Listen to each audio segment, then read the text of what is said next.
Hey everyone, welcome to another edition of Griot's Garage YouTube Live. I'm Nick. I'm Sam. And I'm Ricardo. And I'm Stevie.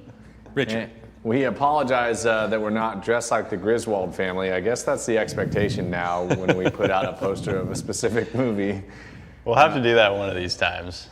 Yeah. Full costume. I'll be Clark. No, we had some fun with that poster. The topic of today is road tripping, and obviously one of the most memorialized road trips ever. And disastrous is that one taken by the Griswolds. And we actually have a 1990 Mercury wagon that we all piled into. So that is, yes, gotten the legitimate photo. Family truckster front end treatment, but it's a little better looking than that. Used to be green. Slightly, just a little. Well, thank you all for joining us. If this is your first time here, we really encourage you to participate in the chat, whether you're on Facebook or YouTube. We love giving stuff away. We love giving stuff away to people who are here for the first time.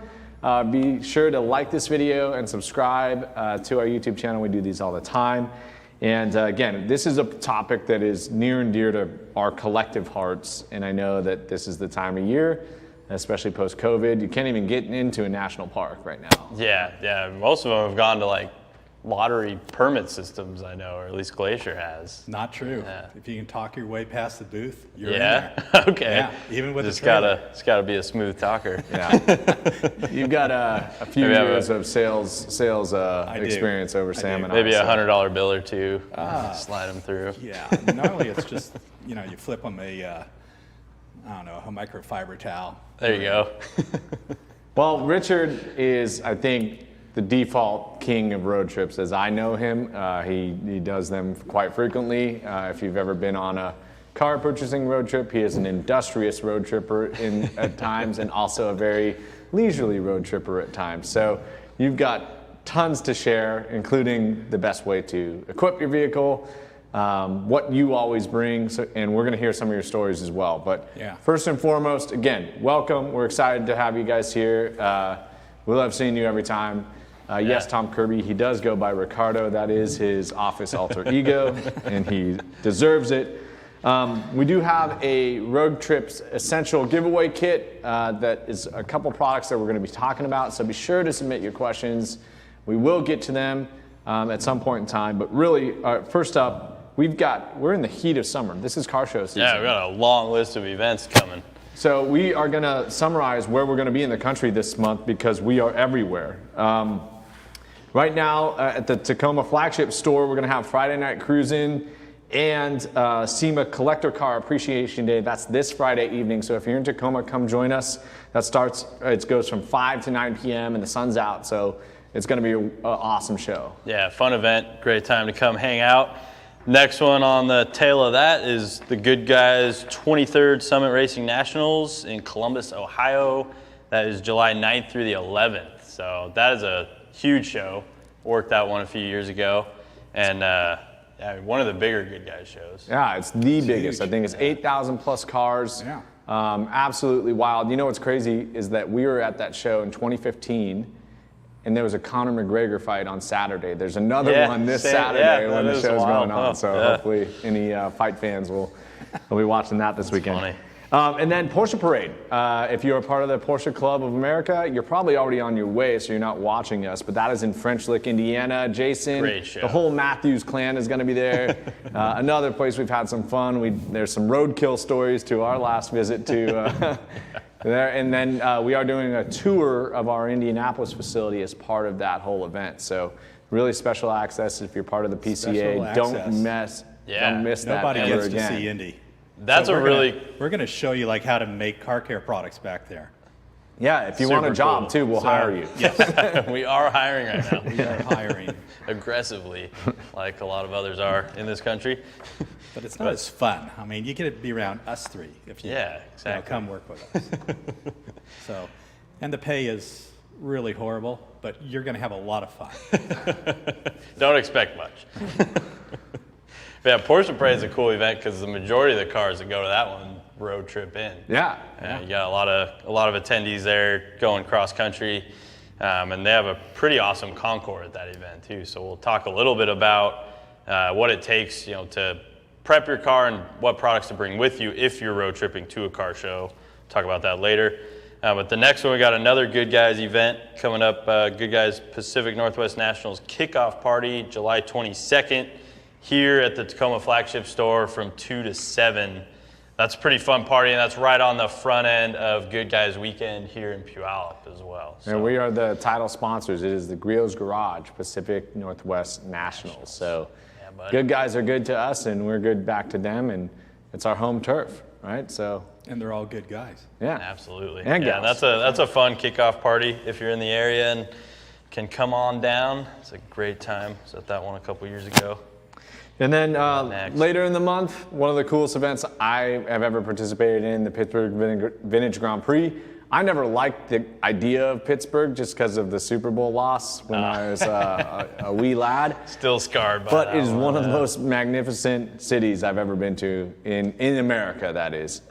It's really lush and super hot. I think the last time I was there was 95 humidity.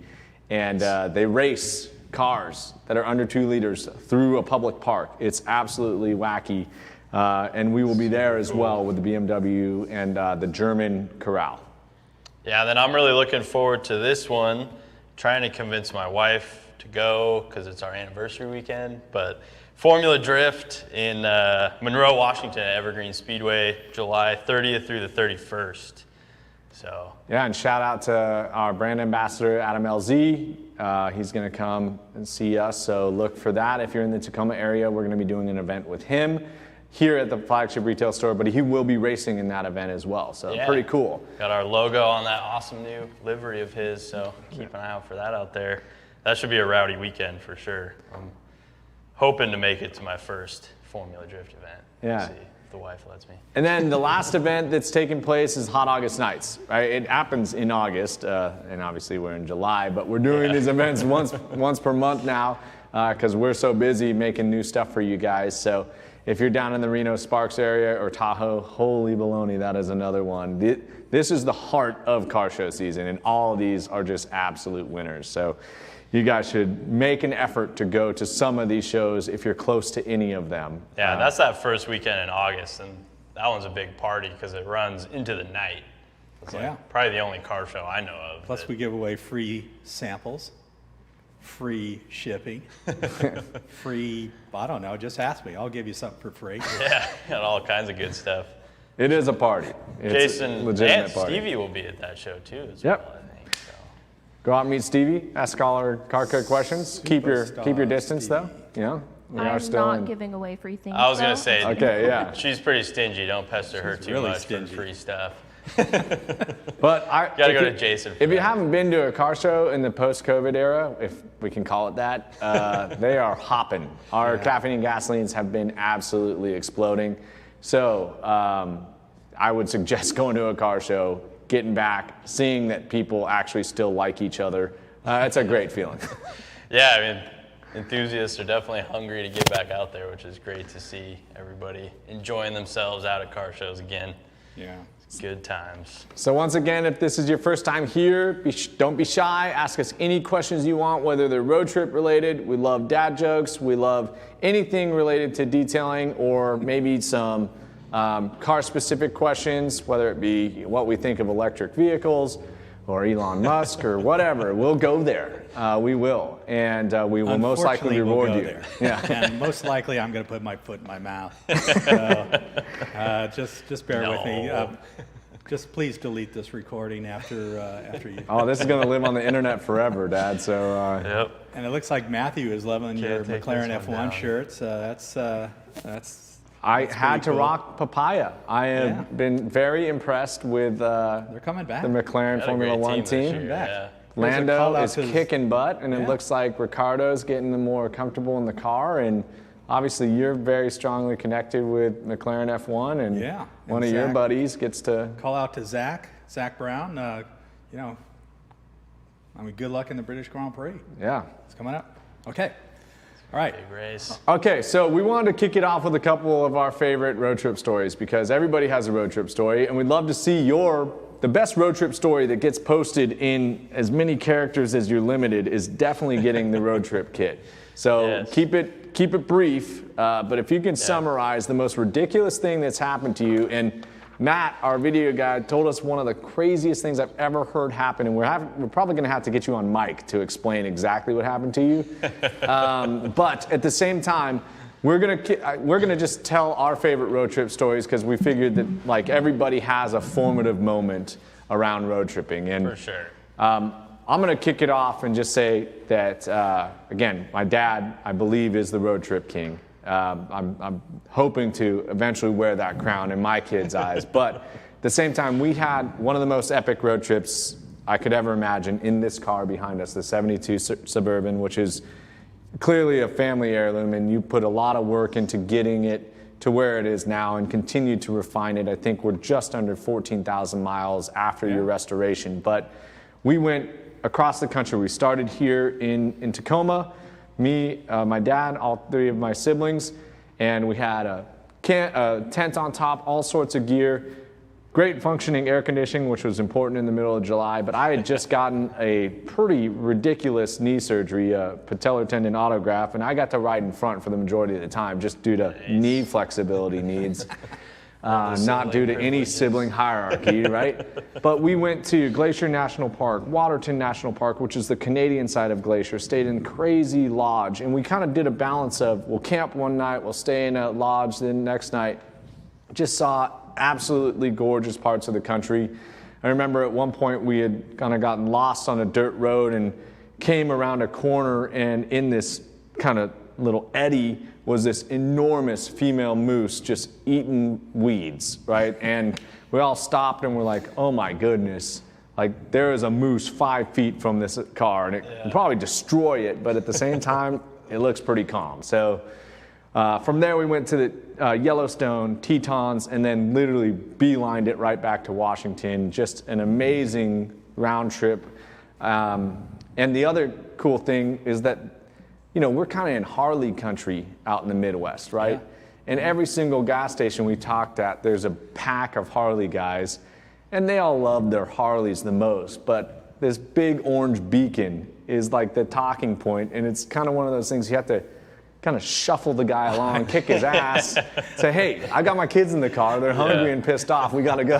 I remember rolling up the window, leaving the the gas pump, and the guy, like, still walking next to me and talking. I'm rolling up the window and just saying, hey, we're on to the next destination. Gas station interaction. Now that is literally, that was my best vacation with the kids, because I had them all in the car. They couldn't go anywhere, so they had to talk to me.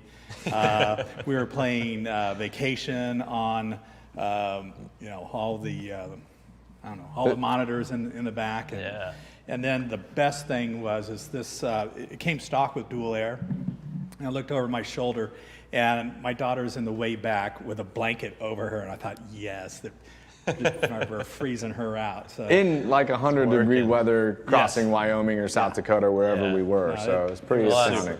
For those of you that don't know about this, probably one of the coolest parts about this build is it has a new Suburban interior in it, which makes it much more road trip worthy. With the Camaro orange houndstooth. Yep. So I think we got the last 5 yards of the original houndstooth, but Nice. I think they're remaking it now. Yeah, nice. But and so I've driven that down to Monterey on 2 or 3 occasions now. I've passed people at 90 miles an hour. They can't believe that the thing can go 90. But it's not rattling apart. No, it's not. No, we didn't leave any parts in Napa Valley or anything. Maybe some money and wine purchases. Yeah. Can't come back from there without. All right, Sam, what's yours? Oh man, I've got a couple good stories, but the most entertaining one is the most recent one, and that was from a recent small road trip, but Memorial Day road trip and camping trip. We brought, I have 2 dogs. One of them is 10 years old, and the other is not even a year yet. Still a puppy. So traveling with them and 3 kids has, of course, kind of changed our setup a little bit. And our puppy is crate trained, so we weren't sure about having her sleeping in the tent with us. We were worried she'd be up all night, walking all over everybody, and the kids wouldn't sleep. So we decided it would be the best idea to let the dogs sleep in the van. Made a nice bed back there for them. You know, had no cargo barrier or anything, which is definitely something I'll be investing in. But it was the second night we were there. My wife was kind of down and out the first night. She had a migraine, so I was dealing with the kids. It was one of the more stressful camping trips and road trips I can think of. But to get to the story, the second night, put the dogs to bed in the van. Everybody's happy. Dogs are snoozing. I checked on them a couple times throughout the night just to make sure everybody was, sleeping and comfortable in there. And wake up the next morning, go to let the dogs out, open the tailgate of the van, and I immediately just dog poop. Like, I didn't see the whole breadth of the situation right away, but one of them crapped right in the middle of the cargo space. Assuming it was my oldest dog, because she gets some tummy issues in her old age, and the puppy panicked, obviously, and decided, to get away from the stench and the mess and jump into the second row, and then again into the front row, both seats, all 3 car seats, just poopy paw prints all over the van. That sounds like a real shitty weekend. Yeah. I spent probably 3 or 4 hours that day. I used a pack and a half of baby wipes and some interior cleaner to scrub off all of the poopy paw prints. Luckily, our van is leather and vinyl seats, so I wasn't working with cloth or anything like that. But the best part was we were camped by a river, and I didn't want our kids riding home in dog poop covered car seats, so I spent 2 hours pulling the car seat covers off and scrubbing them with dish soap in the river. But way too nice. I told my wife when I was done, I was like, there's not much of a better scenario with the scenery and everything to be scrubbing poop out of car seats. It's one of those times that just test your patience a little bit. But so how's the interior cleaner work for us? It worked great. Good? Yeah, my wife was pleasantly surprised. I was able to get all of the poo residue out of the interior, so she wasn't plugging her nose the whole ride home. But yeah, we'll definitely have some other sleeping accommodations for the dogs next time. Yeah, maybe up on the roof or something. Yeah, just let them sleep outside. Okay, Dad. So you've had some pretty epic road trips, and we actually have some photos to share. Bring up the African photos. I think this one is one that you can't replicate in the world anymore. So you guys spend some time telling everybody the context. Back in 1971, I was 11 years old at the time. My father took my sister and I out of school for a year, and they bought a Volkswagen Campmobile, and they just decided to, tour Europe, and so we went all around Europe, and then Europe was getting kind of cold. And the picture that you are seeing is our first day in Tunisia. So we took the ferry from Marseille, France to Tunis, Tunisia, and that was the start of going across the Sahara Desert. And you can see that the wheel wells are kind of cut out in the back, and my dad got these big sand tires, from the US. One of his friends was a dune buggy guy. And we crossed the desert. That's all the gas we had on top of the rig right there. I wouldn't call that a rig, I just call it a Volkswagen bus. And went into the Congo, went into East Africa, got hit by an elephant. You see this picture, we're crossing the Ubangi River, and look at that raft. Yeah, it was just a total wooden raft by, I think there might have been 2 boats, kind of together. And gosh, I don't know, we hear gunshots in the jungle, and this guy comes out, and he's got this monkey that he slit the monkey's tail, put the head through the tail, and then was carrying it like a purse. And you're kind of going, wow, we don't have any ammo here. Yeah, we're a little outnumbered. But we did get across the Ubangi River, and that allows you to, that's the road into the Congo by now. And then East Africa, gosh, we did every game park. I mean, I knew every animal in East Africa. And we went into this one game park, and the game was really skittish. And then this female elephant, ran across the road. Oh, hey, look at that. There's an elephant running across the road. Then this little baby elephant runs across the road. And then this big bull elephant gets in the middle of the road, starts flapping his ears, and he just starts charging us. My dad's trying to find reverse gear. I'm like right in between the two seats, and this bull elephant is just taking his tusks and just banging on the front of the car. His eyelashes are as long as my finger, and of course Dad can't see because I'm like glued like right where his field of vision is. He runs into a tree at the same time the elephant hit us, and it must have been like taking a hammer to the guy's tooth, right? And he just got up on his hind legs, let out a big shriek, and ran away. And it's like, ouch. Then it was all quiet. It's like, what the hell do we do now?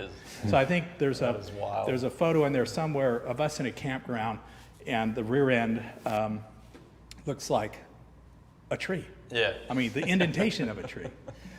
But yeah, I mean, my latest road trip was the one with the trailer, but we can talk about that later. But one of my favorite ones was I just took a road trip with my dad about 6 months ago, and I bought a Land Cruiser 77.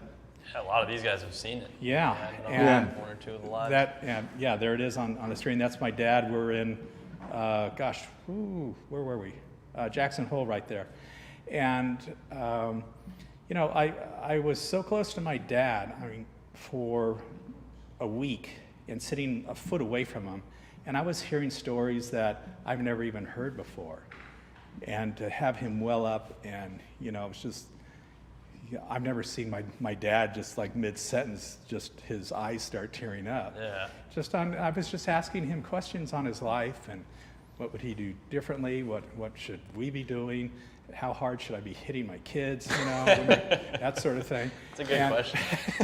And so we did go through Yellowstone. We went, just everywhere in this thing, it seemed like. And just he's 87 years old. And I don't know, we just had the most amazing experience between each other. And I've obviously road trip with you, Nikki, a few times, and by the way, I'm the only one that can call him that.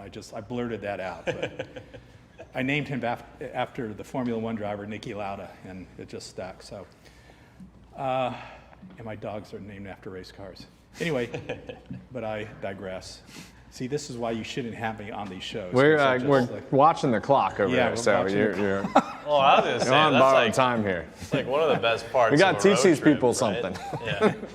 No, the best part of the road trip is doing it with people that you love, and having new experiences, seeing new things, and just sitting like that close together with nothing else to chat about except just what are you up to? And hopefully you still love them at the end of the road trip. Yeah.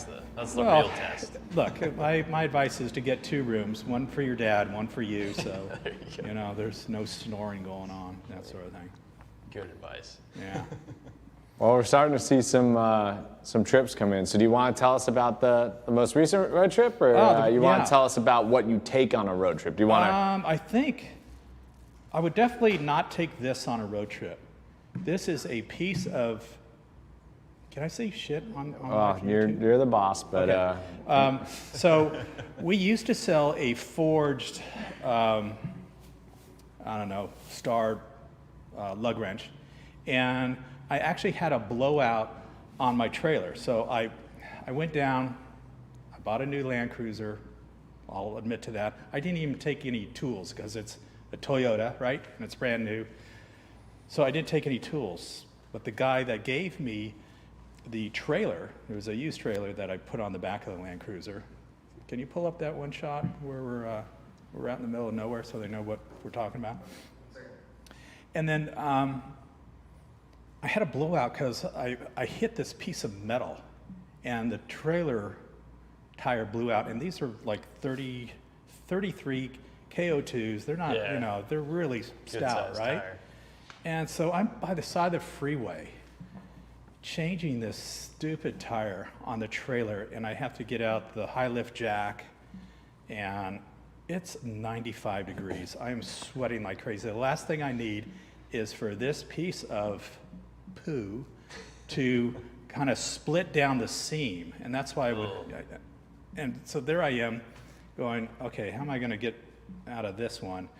And I don't know, I did rummage into the other Land Cruiser toolbox, which is, so I had everything laid out. And I finally got the wheel off. Well, getting it back on was another issue, but I did that. But it took me about an hour and a half to change that stupid wheel. A broken lug wrench will and I have delay you a little bit. People have like pelted a lot of crap at me on the Range Rover video. It's the most widely watched video in the world, apparently. Yes, and that I don't even have a spare tire in there. Yeah. Okay, I can tell you, you guys are totally correct. I will never go on any road trip without a spare tire anymore. And a reliable lug wrench, right? And you two, I'm going to talk to you after the show. Need to find a forged one. I have an idea. And if it's not in the handbook or on our website within 6 months, I'm going to fire these two folks because. All right, you guys heard it here first. All right, yeah. You don't see us in a few months. Yes. You know what You'll happened. be gone. You're still the boss. Yeah. Okay, so Boss. so again, those are some pretty cool stories outside of the crappy tool, because nobody likes a crappy tool. It was really depressing. But let's hear your like top 5 essentials for every trip. If you can control what you take, so you start at home or whatever it is. Because I'm going to play Vanna White here. Okay. This is like the most important thing you can have. Number one. Why don't you clarify what you're talking about? Because you're can't see that. Okay. Yeah. So this is our Ultra Premium Glass Cleaner. I like it in aerosol because it could be 120 in your car if you park it, and let's face it, some of the stuff does like to creep up the spray top. Anyway, so this and about 3 packages of our windshield microfiber towels. So that's number 1. I do take some ceramic speed shine with me, and that's just really to clean off the bug poo and the bird dews and stuff like that. But I don't take a lot of car care because normally I just spray the front end with the bug barricade. That's a great product. Allows all the bugs to wash off. So you got to do a little preemptive stuff before you go. Torque wrenches. Well, let's just make sure you have your wheels on correctly and torque your wheels. Torque them before and you leave. These are nice because they don't scratch your wheels. At that point, being on the side of the freeway, I couldn't give a crap what I was using. I would have used something with some sandpaper on the outside instead of this wonderful tool. If you have one of these, just throw it away. Well, don't throw it away for 6 months because these guys are going to give you something much better. Or make sure it's quality before you rely on it. not spot welded at the most critical spot. Yeah. You need a great tire pressure gauge. I was up at altitudes close to 10,000 feet camping between 10 and 9,000 feet. And then I was down in the Mojave Desert where it was hot and the air pressure was a little higher. So, I mean, as you go through your altitudes, your air pressure, fluctuates. Heat makes it, fluctuate as well. So you want to set these tire temperatures in the morning when it's cool. We all know that. But if you're towing a trailer, it's even more important. I've seen more trailers without wheels on them. Like missing, they're over there in the bushes, or just blown out tires. And so, and mainly because people overload their trailers. They're stuffing Cheetos and all sorts of ice cream in there. Or load them all at the front or all at the back, right? Yeah, I mean, bigger problems. You really have to know what you're doing. I do take a small toolkit, and this one seems to have just about everything I would like. Pretty comprehensive. Yeah, and gosh, it's small, rolls up into a little ball. And if you're not carrying one of these, I ran this thing. I drive from here straight into Napa, and we had both air conditioners. It was so damn hot last August, or 2 Augusts ago, maybe it was 3. And we were running both air conditioners. Well, it drained the battery. There's so much load on the twin batteries, and so my alternator could not keep up with it. Well, in the morning you hear the dreaded click, click, click, and if you had one of these little lithium battery packs, you'll save your bacon. Those things are yeah, awesome. I could go on and on. What's this my little headgear here. Yeah, these are awesome. I use that camping. Some sort of flashlight with you. Yeah, flashlight. And then, I don't know. I probably should have had this because the tire was just ripped to shreds. Yeah. This wouldn't have done me any good. If it's a blowout, it's not going to help you out too much. No, but this is the rescue pack that fills it with some slimy material, and then you can pump it up and be on your way. Yeah, I actually used that to save video Matt on a road trip a couple weeks ago. Got a screw in his tire at the campsite we were staying at, pulled out to leave, and came back 10 minutes later. And luckily, we had one of those with us, so quick and easy. Didn't have to take the tire off. Yeah. There's one benefit, but like you said, if it's a blowout, you're obviously not using that guy. I would take a spare car. Then you're always like, you just abandon the car and by the side of the road Just and leave it keep outside. going. Yeah. Support vehicle. Anyway, what do you like to take on a? Well, I was gonna just to add to that, like speaking of the tool roll, I really like tool rolls for emergency, repair kits, because it's not only keeping your tools nice and compact and organized, but when you need to use them, you have a little work surface. Usually if something happens on the side of the road, you're in the dirt or on a dirty shoulder or something like that. So having somewhere clean to keep your tools and keep your stuff organized so you're not losing something on the shoulder or Water. An hour and a half That's a by the big one, freeway too. at Yes. 95 degrees.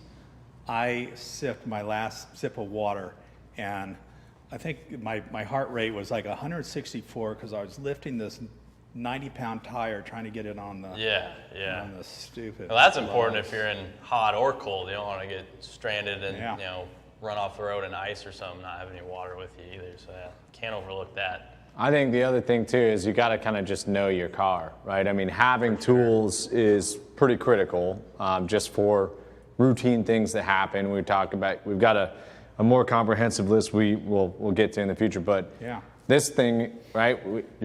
Or older cars, you're unsure of your radiator, your coolant levels. So we had driven that thing 15 miles, and I had a full tool set. I had, I think, 3 gallons of 50-50 mix. I had oil. I didn't know if the fuel gauge worked, so I had another 10 gallons on the roof. Yeah. Critical. And so old fuel gauge is definitely unreliable. Yeah, I ran out of gas because of a faulty fuel gauge. The you? first road trip I took in my Land Cruiser, and it was about 95. We were 20 miles from the next exit, deep eastern Washington. I had my wife and my 18-month-old son in the car and our dog. And luckily our friends were 5 minutes ahead of us, and we still had barely any cell phone service. We were able to call them to come back. your wife must love you. We didn't have much water all either. the stuff you put her through. Oh my God.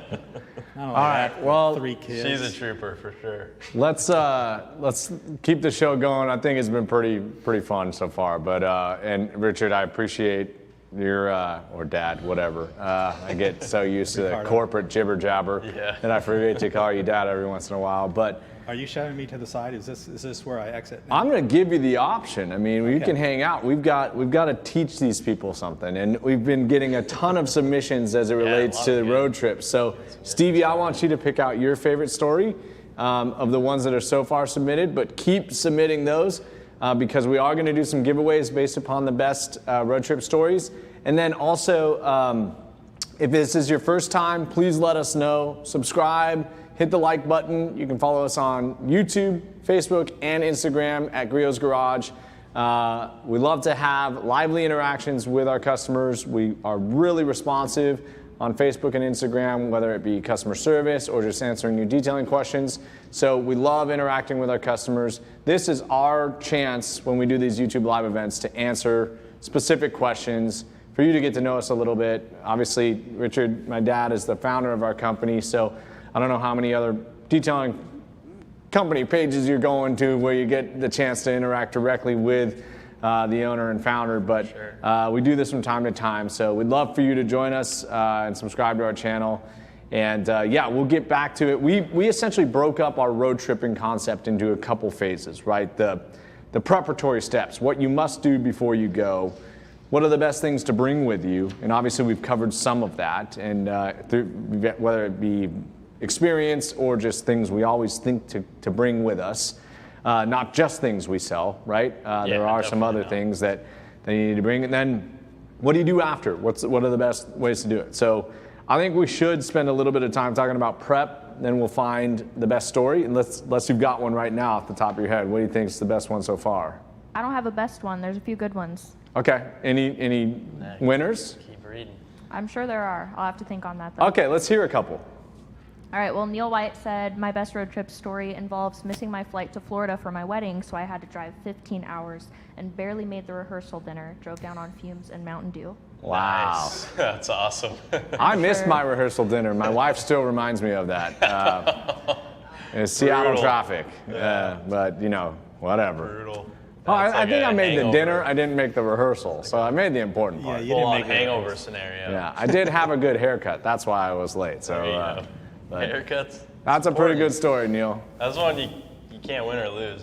You're either late with a good haircut or you're on time with a bad haircut. Hey, Jesse has a 98 Cherokee. Yeah. So Jesse bought on a road Buckwalter said, stationed in Fort Drum, 3 of us went to Long Island to pick up a 98 Cherokee, bought off a police officer, no tag or title, got lost when went through New York City, took 13 hours. Nice. Yeah, getting lost in New York City, Jesse, I think is actually, it seems kind of difficult to me. It's a gridded city. It's like one of the easiest to navigate. But what's a road trip without getting lost? I'll give you the one-way streets, and if you're lost outside of New York City, okay, I'll give you that. But I felt like a subway expert in a matter of minutes in New York, because literally you just go crisscross and you either go north, south, east, west pretty darn quick. Another good one was from Tom Kirby. He said, my most memorable road trip was with my parents pulling their 68 Airstream trailer in the heat of the summer. He was riding in the bed topper and listening to the astronaut walk on the moon.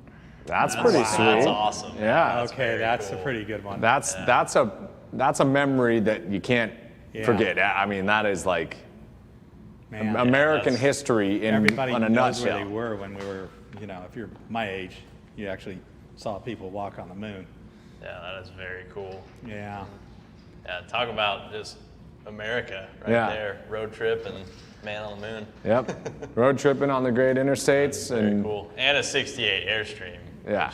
That was pretty new, right? 69 was they landed on the moon the first time? Walked on the moon the first time? Yeah. Okay. Yeah, that predates us a little bit, but not you, Richard. But I'm still hanging in there. Okay. Well, let's get to some Neil. Welcome. Come to some car shows. You're from Olympia, first time. All right, so let's talk about prep, okay?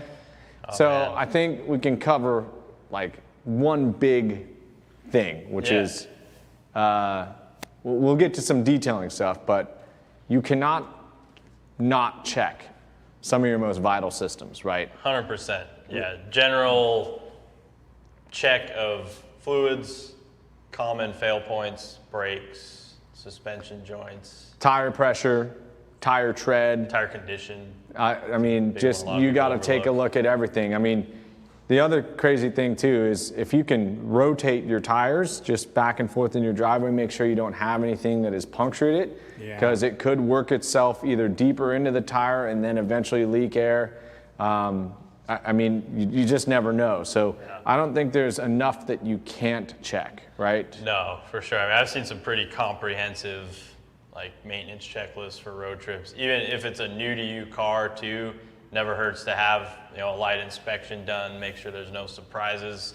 I know when I bought my Land Cruiser, I flew to Colorado, drove it back, didn't have it inspected by a shop or anything when I bought it.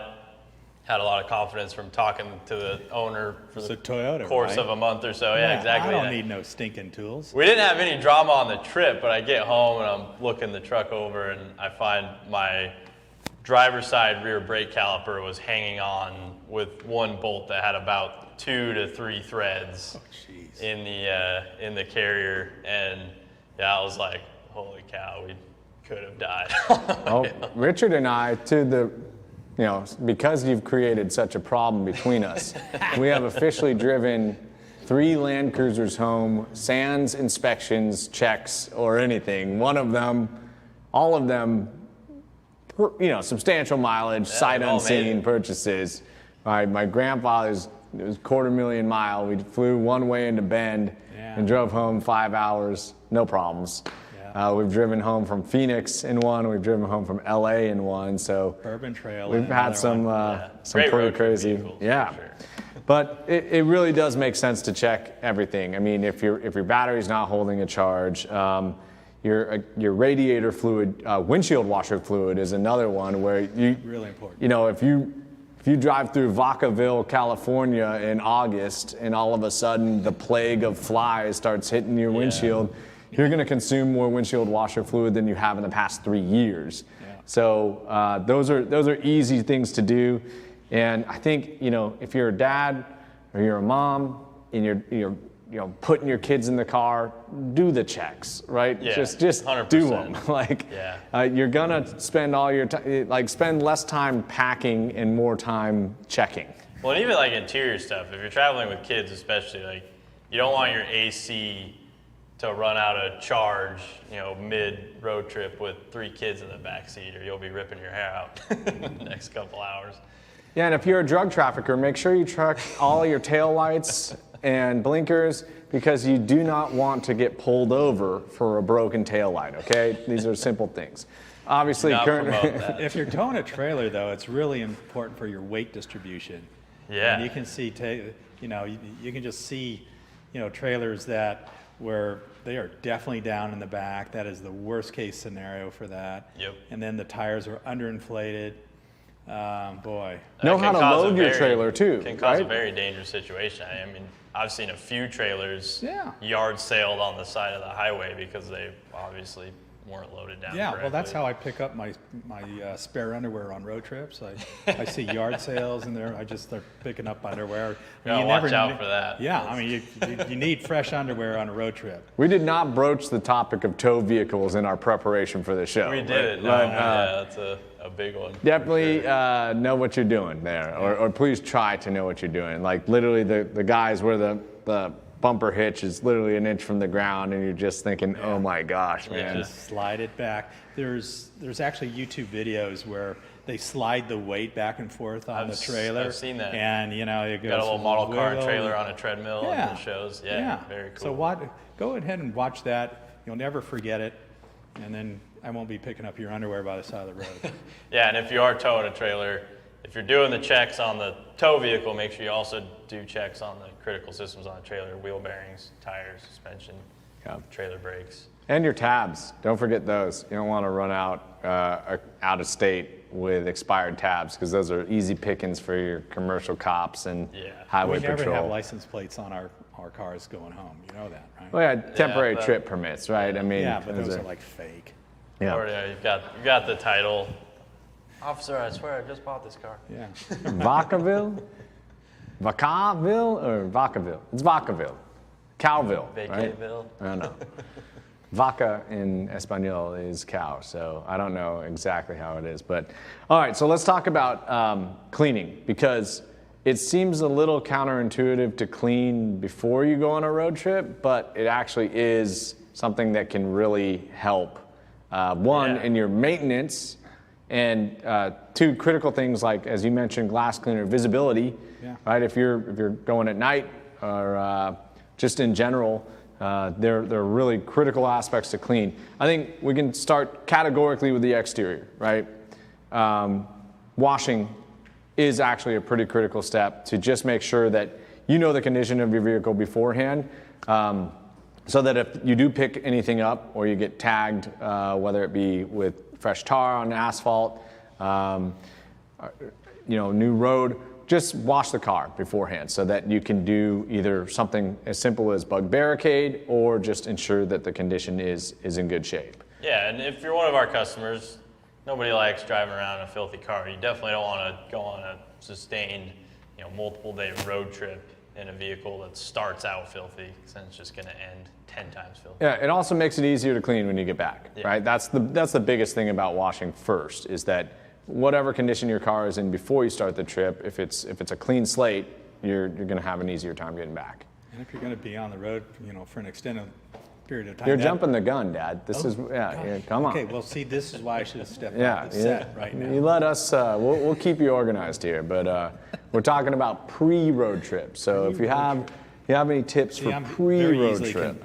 Confused. Yeah, I mean, if you're only going to clean one thing, make it your glass, for sure. Yeah. Got to be able to see.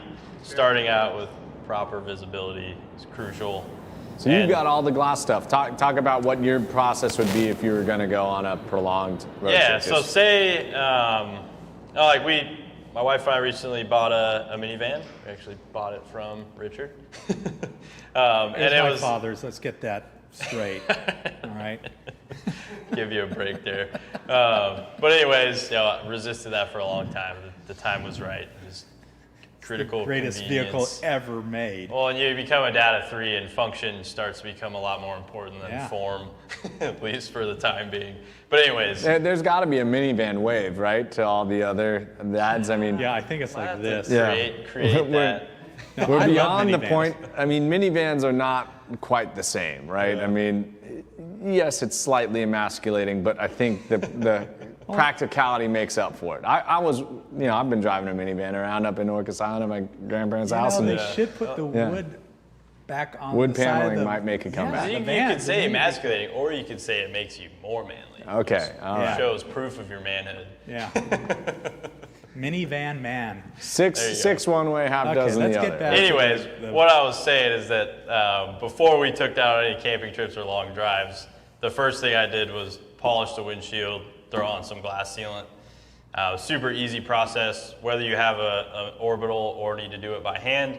As long as you don't have extremely hard water spots, it is doable by hand to polish the glass, fine glass polish. I do recommend doing that if you haven't done it on your vehicle before and you're preparing to apply glass sealant. It's just going to give you the best durability, best performance of your sealant, and ensures that you have completely clean glass. So clean it first, obviously, decontaminate it, polish it, seal it, and that will make your road trip maintenance much easier. Glass sealant is essentially a more self-cleaning surface, so bugs and tree sap and tar aren't going to stick to your glass as much. They will still stick, but they'll be much easier to clean off. And then it's going to dramatically increase your wet weather visibility when you're driving, which if you're on a road trip, especially if you have kids and stuff with you, things can get stressful. Starts pouring down rain, you don't want to be having to slow it way down and miss your next time milestone. Well, and to your point, exterior glass is one thing, ease of maintenance and cleaning, and if you're in rain and heavy, I mean, you can get caught up in a southeastern storm that you have no visibility regardless, right? But one of the other things that's really critically important to glass on a high sunlight and or road trip where you're going through the night is the interior glass, because glare, I mean, those type of things, if your eyes are tired, anything that is going to detract from your visibility outwards is also just as bad as the fly and bug guts that hit the outside of your windshield. So it's a big difference. And you generally don't have to do that multiple times throughout the trip like you will with windshield maintenance. So if you unless you have kids traveling. Well, yeah, and the rear windows. You have poopy dogs. Yeah, or that. And I've seen that glass sealant, things fall out of the pickup trucks, and that stuff is so awesome. It just, like a big 2x4 would just literally glance off your glass. It's amazing. That is a misrepresentation of our product's performance. We are not liable for the statement made by our founder. It does not make your windshield chip-proof. Okay, so glass. And then what about interior cleaning? I mean, this also is maybe a little bit of overkill, but at the same time, you're going hiking, you're bringing stuff in, you got the French fry smell that gets exaggerated by the enormous temperature rise and fall in a Yellowstone or high altitude, low altitude, extreme summer conditions. You don't want a moldy banana in there wrecking your road trip. Well, and I'll be honest, if I'm gonna clean, if I only have time to clean the inside or the outside, I would choose the inside for sure. That's where you're spending all your time.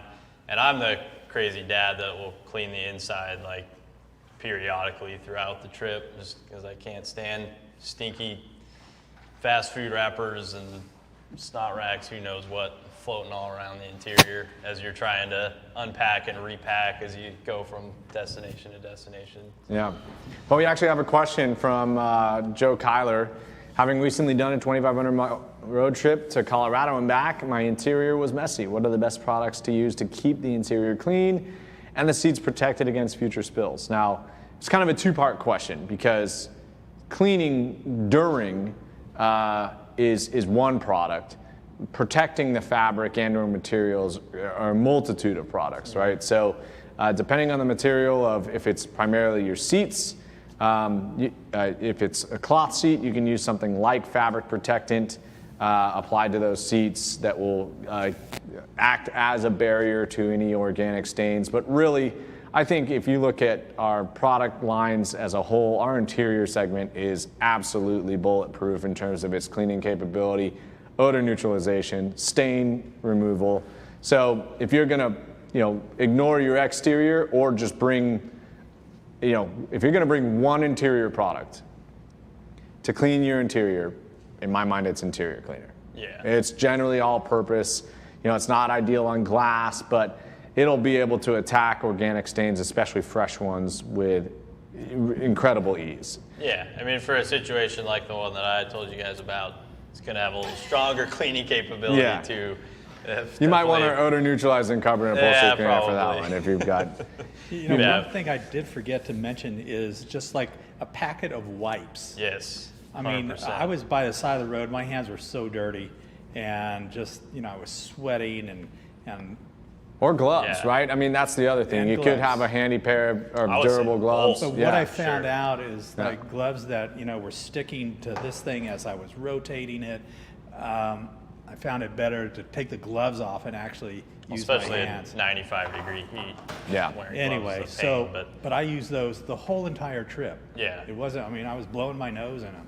Yeah, we used tons of wipes on Yeah. our trip. I mean, So, especially with pack of kids, wipes. of course, too. But Okay, all right, so hopefully that answers your question. Interior cleaner, a couple towels, I think you're good to go.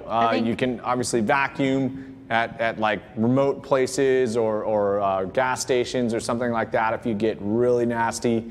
But honestly, if you're spending a ton of time cleaning your interior, my thought is you're losing time. for sure. And sometimes time is the essence. Quick cleanups, but Yeah. Stevie had a comment. I think another good thing to mention is if you do have leather seats, it's a good idea to condition those before you go on a road trip so that if there are any accidental spills, you do have a little bit of a barrier and a little bit of protection on there so that you can, of course, wipe it up still as quickly as you can, but that'll give you a little more leeway or forgiveness. Yeah, don't forget on road trips, you're eating really foul food, you know?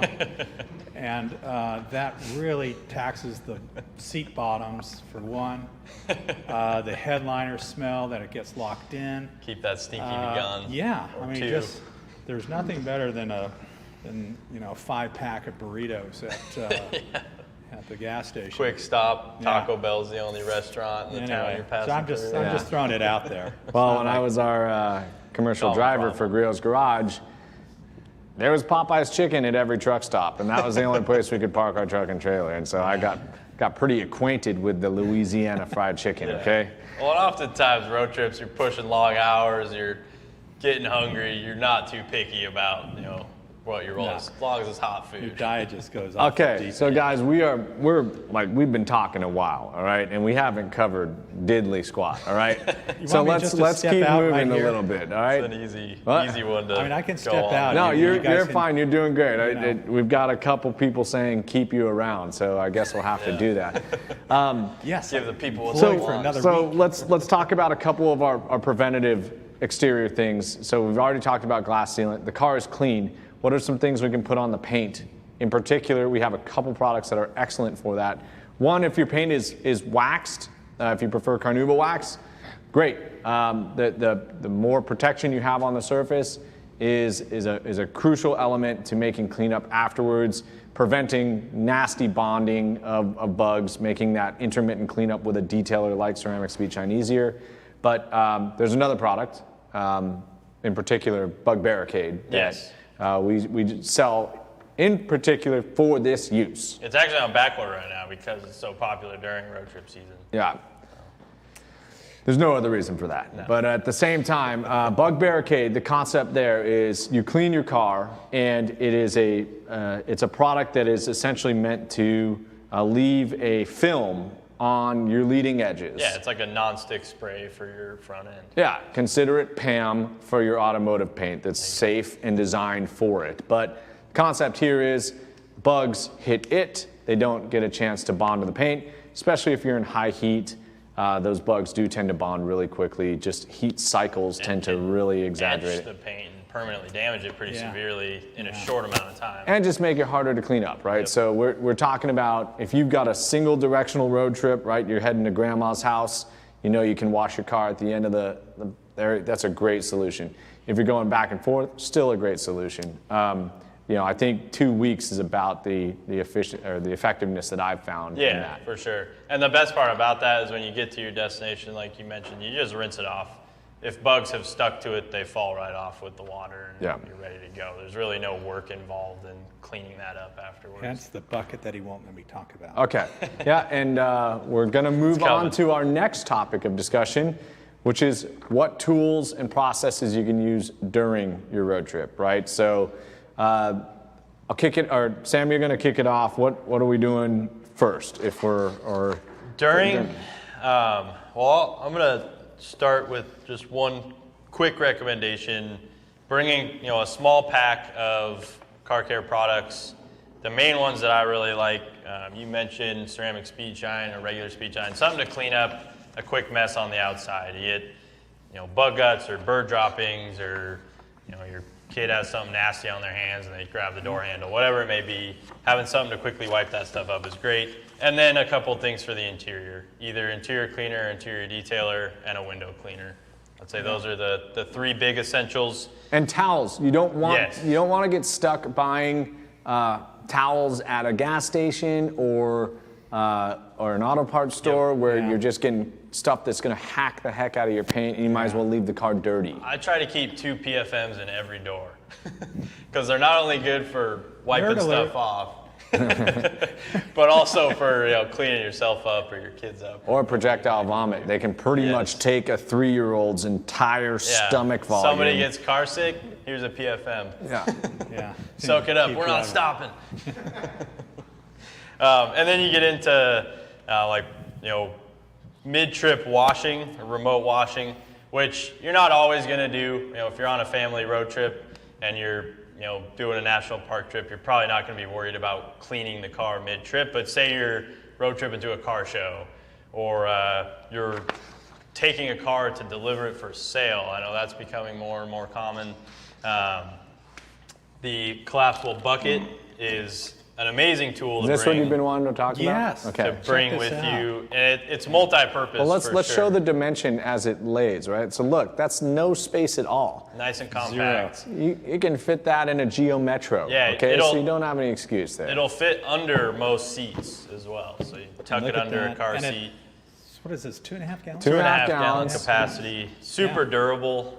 So another, if you have a kid getting car sick, toss in the collapsible bucket. Toss in the bucket. So this is basically, you could use Multi-use. that with a car wash soap, Yep. right? So you could, or what we prefer is rinseless, burn and finish rinseless wash. So for that 2.5 gallon bucket, all you need is 2.5 ounces of this. So you might not want to take the entire half gallon container, but you could pour some off, a few ounces of it, and know that you could safely wash your car, or wash your car more safely than, say, a quick detailer. Yep. And the great thing about that setup is you don't need any other infrastructure to do the wash. You need the rinseless, your bucket, your towels, and then really wherever you're staying will have some source of water, unless you're going way up into the mountains and the off-grid or something like that. But if you're at a hotel, you can fill it up in the sink. If you're camping, usually there's a water source somewhere in the campground or close by. And if you have dogs, you just punch this out, fill it, Yep, perfect. dogs. Perfect Not at dog the bowl. same time that you're using our chemicals. They're probably not going to Yeah, kill your dog. don't but feed your dog's car wash or you'll They'll- end up in the same boat that I did. Exactly. How about just Poop teaching all your over your dog how to wash your car? Yeah. That's something I haven't seen before. what I'd be Now we're doing. talking. Okay, so maybe if you're, so that is one like destination washing, right? Yes. So bring some kit. That bucket is a great solution. I think our rinseless products are really easy to transport because you don't need a lot of them. Yep. And then all you need are some towels, right? Yep. So either our plush edgeless towels, like these blue plush edgeless towels, or our microfiber washcloths. These are great products for that, and then you're going to need some drying towels. Now, if you've got a huge Suburban like this, you're probably, one thing, you've got a lot more space, so you're not really too concerned about packing your supplies. But you probably only need a couple towels, 4 total towels to wash most sedans safely with a rinseless setup like that. Sure.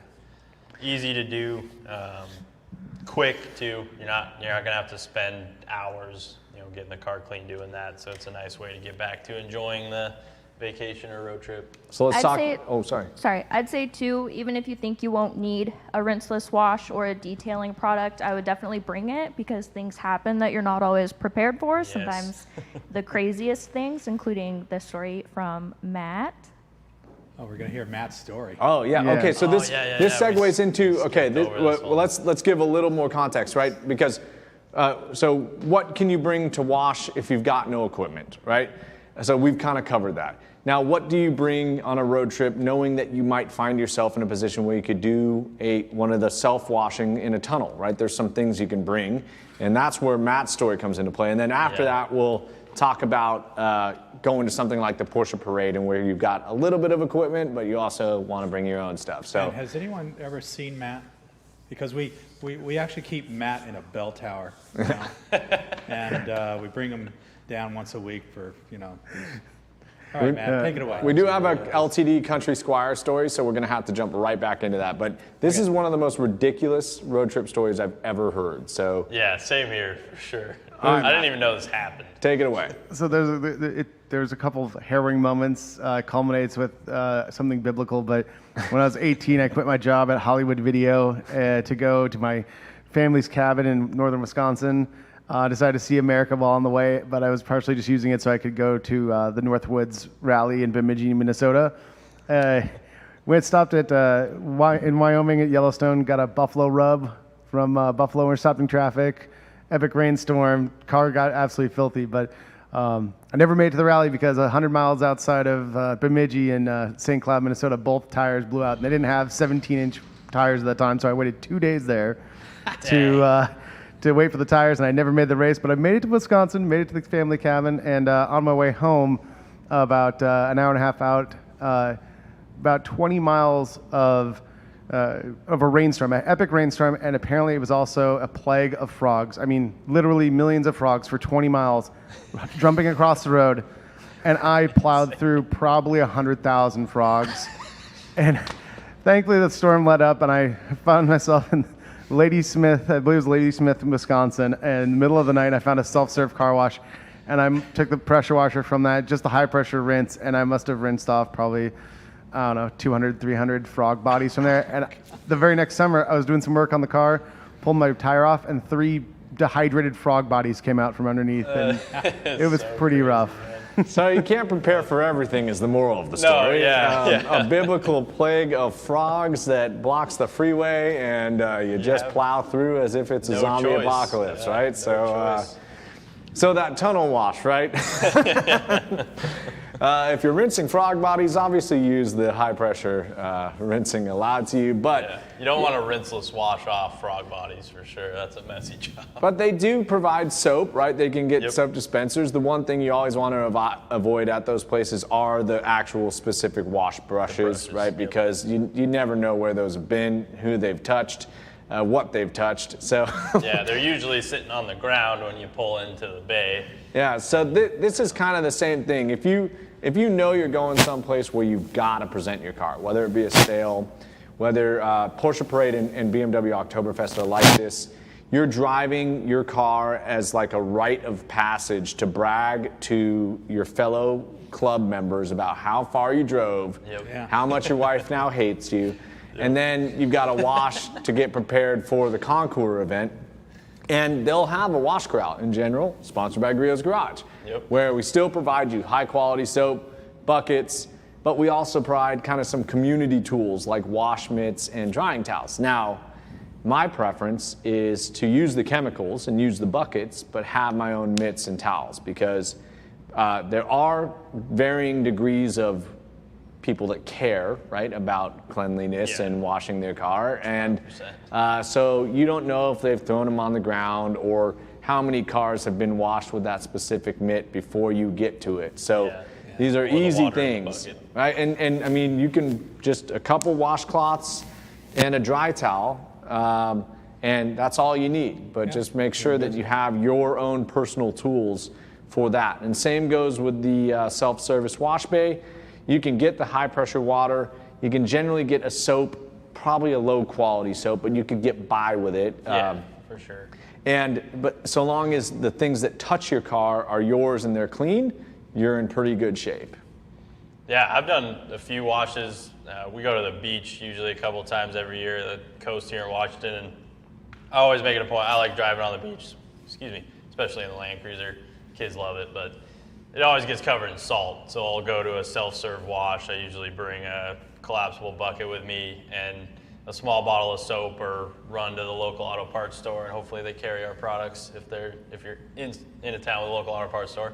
Get some car wash, but just great way to quickly and easily get a car clean, whether it be something that you picked up that you don't want to wait until you get home to clean off, or prepping for a show, or plus if you got poopy dogs, you can just take that high pressure water right into the back. Okay, Richard. Probably what I would have done. We've got another thing. So back to visibility. I know you to be the master of using gas station window squeegees to get the windows as clean as possible. Do you want to describe your ideal process as it relates to... If you have nothing else and all you have is one of those squeegees? Well, again, your ideal process in which you'd use that and maybe a glass cleaner. So, well, this is still, this still just gets off just about every bug residue. So, but yes, the squeegee, for stuff that's really embedded and you didn't, do it last time because you're trying to get out on the road again, and it's like, I forgot to wash it. Well, I'm not going to be washing, my windows for another 3 hours. But, so back and forth, right? Flip it over, the squeegee, then just wipe it off. Yep. Wipe it off. Wipe the squeegee. Squeegee and wipe. It's kind of like wax on, wax off, but squeegee, wipe. Squeegee, wipe. And when you do your glass, I like to do the outside up and down, because I have found if you go side to side, sometimes you get more starburst, when the sun is going down and you're driving into the sun, and it's just a little, tougher on your eyes. So for some reason, going up and down on the outside, it's a lot better not having the light a little more leverage to scrub off the bug guts that way too. Yeah, I like using the squeegee in particular because I want to get the rough stuff off, right? So like the stuff that, like the actual body of the bug, I don't want to get embedded in my towel, in my nice towel. So I usually use the squeegee first, and as you mentioned, scrub, overlapping passes, wiping the edge of the blade as often as possible with the disposable paper towels, and then coming back with the glass cleaner and your nice towel to get the residue, drips, and runs from the other process off. We all know the good old gas station tub,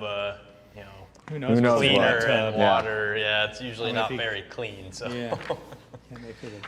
Okay, and then one other thing, if you are really not pushing for time, when you stop the car, you do have the opportunity to do paint touch-ups. So, I think it's a matter of preference, but also it's a matter of how much space you have. But one of our 22-ounce bottles generally can fit in most trunks, and if you've got a product like Speed Shine, Best Show Detailer, or Spray On Car Wash, or one of our rinseless diluted at the proper ratio. This has quickly become one of my favorite products to bring, the blade and finish rinseless wash, diluted at 6-to-1, which is a great clay lubricant and waterless wash. You can touch up your paint. Now, obviously, one of the challenges is direct sunlight. If you've just been driving for 3 hours, the heat of your hood and stuff around it, you want to be careful of. So I detail my car in the morning. It's nice and cool. Normally there's some moisture on there, so the bug guts have kind of softened up by then. So I do it before I take off. That's a good hot yeah, tip. we didn't. Yeah. That's a hot take. Yep. A hot, cool take. Yeah, it's going to be copied universally now. Well, I know you see a lot of guys. Well, we're trying to teach the folks. I've worked. Is that what this program is about? I've worked Porsche Parade 3 different times, and that's always the smart attendees are always out at like 5 in the morning, getting their cars cleaned up before the sun is at 12 noon, and you're not only your car paint's hot, but you're out there baking while you're doing it too. So the real smart guys will lay down plastic on the grass the night before, stage the car, so there's no like moisture coming up underneath the car. And when we were at Pebble Beach and showing the car, and we got 3rd place, which was like almost a win. We didn't bribe the judges or anything, actually. Yeah. I just saw all sorts of money, just like. I bet. No, I'm just kidding.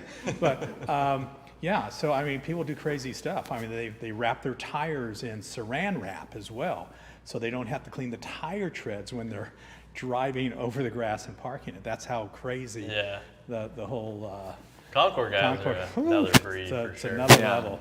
So Concours, you're generally retired, or you're paying somebody to clean your car for you if you really care. So you're saying I can retire now, right? Yeah, go for it. We got it. We'll bring you back, and you can contribute as much as you'd like. I mean, let's poll the people. What should Richard do? Should he continue running the business, or murder Sam and I for not fire us? Maybe not murder us for not finding the proper products. Giving him 6 months. It's got to be in the nicest tire star in the planet will be offered by these two. You heard it here first. Otherwise, I'm going to have to go back to work.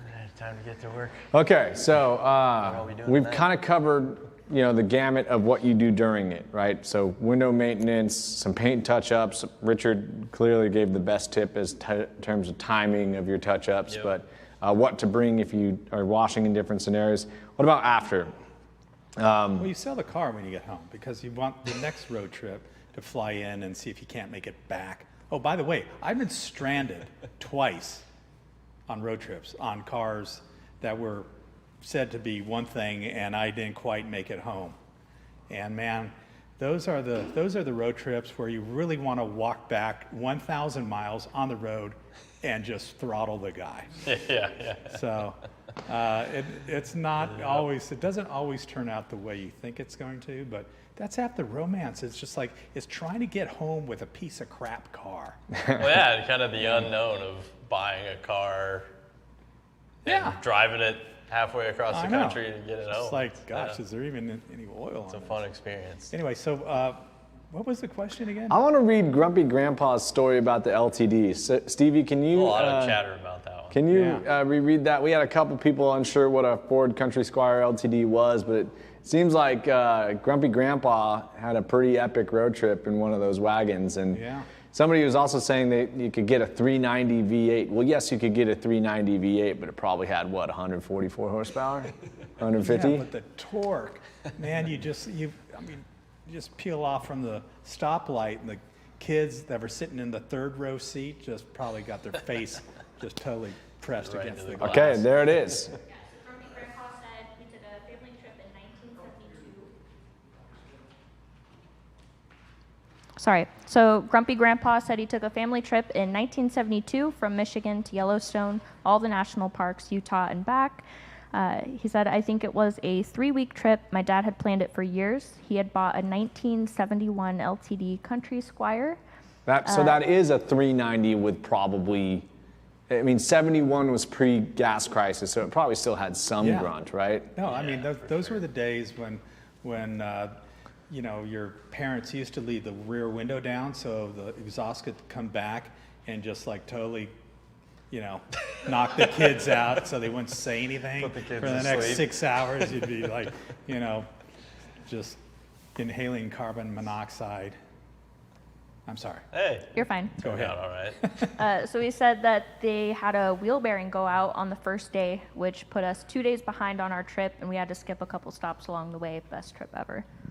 Man, a wheel bearing go out on a 1-year-old American product. What do you know? Yeah. It's probably overloaded or something. Well, Nah, I mean, grease was full. optional back Yeah. then on the factory floor. Yeah. It's like, I don't know, should I grease the bearing? Nah. One bearing got skipped. I love old wagons. Again, you saw our movie poster. How many Matt, wagons are do you bring that have? up? You go ahead. I have one. This is my 1990 Mercury. Wait a minute, I thought we went in halvesies on the other one as well. No, that's a lie. We severed our partnership because we couldn't agree.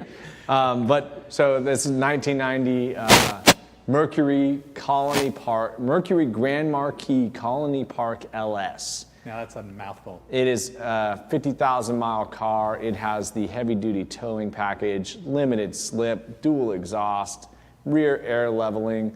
Thing's fully loaded. Yeah. Yeah. Those rear jumper seats are pretty cool. Yeah, and it's got the sideways facing jumper seats. We recently brought it out to the Concours de Lemons, and my son and your other grandson, my brother's little boy, were just bouncing around in that thing, and it just felt very natural, right? Like this is what they were designed to No do. worries. It's the vinyl in that is made for vomit and made for dog poo. You could literally shoot like a shotgun say, it's into the practically seat bulletproof. and it would bounce off. And I think they call that rhino hide or something. I mean, Yeah. it was Can be a awesome. little slippery, but Well, it's a 5-liter V8, rear-wheel drive. It's a very simple tool, but it's a blast from the past. First from Puerto Rico is ask Richard what was the funny behavior of his son on the road trip. that should be good. Oh. You gotta specify which So- son you're talking about. My son sat behind me one time, and he used to make this noise, like right in my ear, and it was like, Well, after 45 minutes of this, I was getting so ticked off, and I would tell him, "Hey, could you just be quiet?" And so I said, next time you do that, I'm going to pull over and I'm going to take you out of the car and put you back in. So I just locked up the brakes, went to the back, dad opened the move. door, pulled him out, swatted him a Did a thing or two. few things. I don't know. Obviously, he survived, but Turned out okay. yeah, he turned out okay. But my God, traveling with kids, and then, then he used to pull the milk. He had a milk bottle, and he This is would my like. brother now. No, I think this was you. Okay, there's four of us. You It's had a milk easy bottle. to No, blend them this all was together. this was when you were fully weaned by now, and he used to pull the nipple out of the milk bottle and pour the milk on the carpet and stuff. It's like if you've ever smelled sour milk in a Typical kid Suburban, move. it is. Ugh, Anyway, brutal. I absolutely enjoyed every single minute of that. I only lost my shit, of just a few times on the road trip.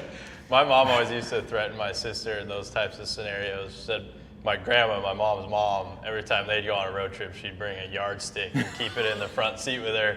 And that was just Yeah. a swift swing to the back seat when one of the kids was I will say the Suburbans make it really hard to get to Yeah. the back Yeah. seat. If you're in the back seat, you can definitely cause some problems.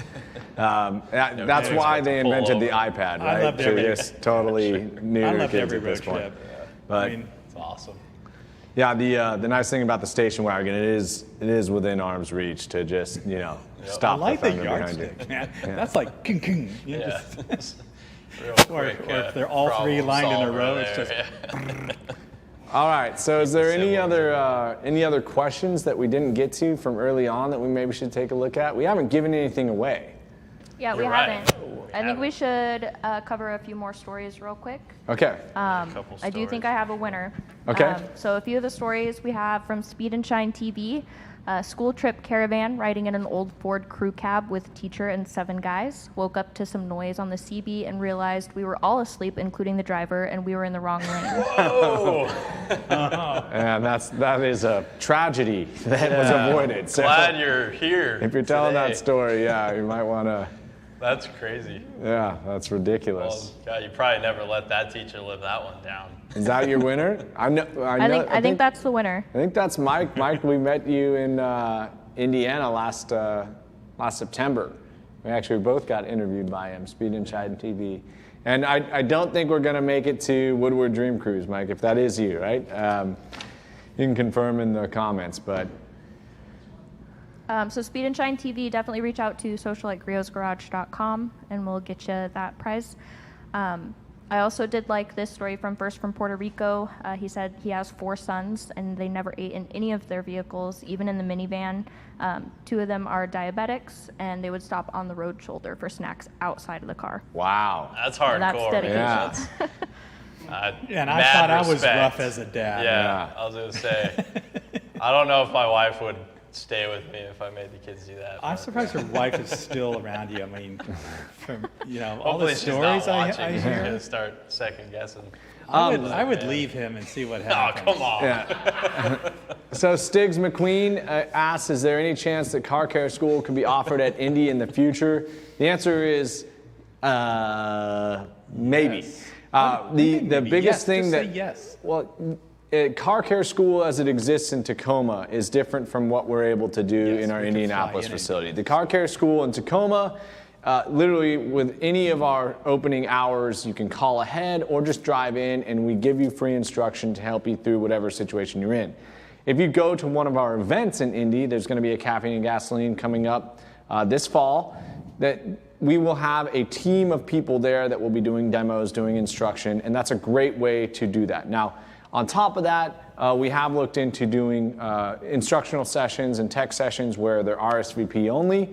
So you get to sign up and get a more personalized class, maybe 20 people there with a couple of our associates. So the answer is yes, but it's not the same as what we consider car care school here in Tacoma.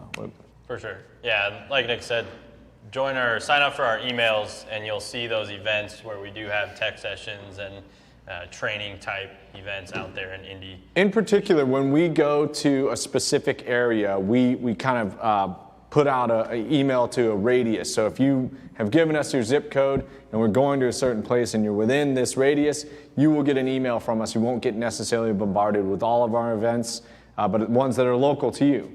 One other thing we forgot to mention, Dad, you and I are going to be in Texas next week. Yes. Oh, yeah. Yeah, so come on we almost forgot about that. Yeah. So if you are in the Dallas area or you're in Texas, we are doing a event at the Shop in Dallas, one of the newest or their new facility. The Shop is what is called a country club for gearheads. They have a beautiful restaurant, beautiful new facility. You essentially pay to join the club and store your car there, and all sorts of cool events happen. They've got a barber, they've got a humidor or a cigar, I don't know, is humidor a cigar expert? Yeah. They've got a cigar expert there on staff. They do events all the time, but we will be there next Thursday for 2 RSVP only sessions where we'll be doing a meet and greet, we'll be having some cocktails, we'll be talking cars, and be doing some instructional stuff. So if you're in the Dallas, Texas please area, come see us. yeah, come see us. We'd love to meet you. Oh, that Shop facility, I haven't seen it yet, but I've heard it is quite. Pictures are amazing. I got to do the tour. It is insane. Yeah. I am really stoked for that. Worth checking out if you're into cars and in the area. Alex Ibarra asked about 3-in-1 tar bug and sap remover, which is actually in stock on our website right now. Yes. So finally, go buy it. We don't have a ton left. It's selling very quickly. So it is bug and sap time of year. Yeah. So definitely pick that up while it's still in stock. That's a formula we've been waiting on for a while. There has been a backlog of aerosol production just because of the disinfectant demand, which is now waning. So our aerosol supply chain has recovered quite well, and that is one that we're very happy to sell. So get on that one. As Sam said, they're selling like hotcakes already. I know we had quite a few on back order, and those just We only made went out the door. 3, so Yeah, we made 3 total. yeah, 3 bottles. We did have a question from Chris Henley. What is the best protection and cleaning solution when traveling from hot desert to mountain snow conditions and back? I'd Ceramic. say brilliant Cer- finish. Well, as far as like a cleaning Protection solution and while you're on cleaning there, solution. Okay. out there, I'd say brilliant finish rinseless. Sorry, Yeah. go ahead. Yeah, I really love this product for its versatility as it relates to just you only need a couple ounces of this and a couple gallons of water, and you can wash your car very safely. Yeah, whether you're in hot or cold, it's easy to do a rinseless wash. And then once again, it is dilutable for a sprayable solution at 6-to-1, so you really only need 2 ounces to fill up, a 12-ounce spray bottle. Yeah. What's the name of it again? Brilliant Finish Rinseless Wash. There you go. You get in a half gallon, it goes a very long way.